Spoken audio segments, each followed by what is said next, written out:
Well, for more now on this, let's bring in our international affairs editor, Armin Georgian. Armin, what are the Syrian president's chances of actually taking Palmyra back? Well, experience shows that you can't dislodge Islamic State group by airstrikes only. That goes for Syria and Iraq. In Iraq, it took a ground operation to expel IS from Tikrit and Amali.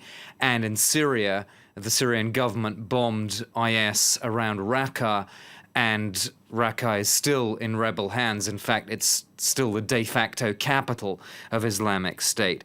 Now, expanding ground operations would not be easy for Damascus because it's already stretched between the north of Syria and the far south of Syria. And Assad's ally, Hezbollah, the Lebanese militant group, is also stretched. It's quite effective in border areas between Lebanon and Syria, but projecting itself much deeper into Syria is a lot more difficult for Hezbollah.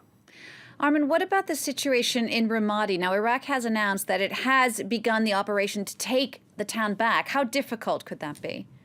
Well, remember that Islamic State group only needed 150 militants and 10 suicide bombers to take Ramadi, while thousands of Iraqi soldiers and police simply fled. Since then, IS has reinforced Ramadi. They've also taken control of the equipment left behind by the Iraqi security forces. That includes tanks, artillery pieces, armored personnel carriers, and vehicles.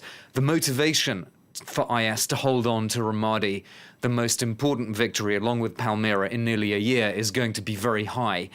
And at the same time, on the other side of the equation, something has changed, which is that the Iraqi prime minister has decided to lean on Iranian-backed Shiite militias who have proved their fighting credentials elsewhere in Iraq. So it's going to be a different situation, obviously, from when Ramadi originally fell to IS. All right, Armin, thank you for that, Armin Georgian.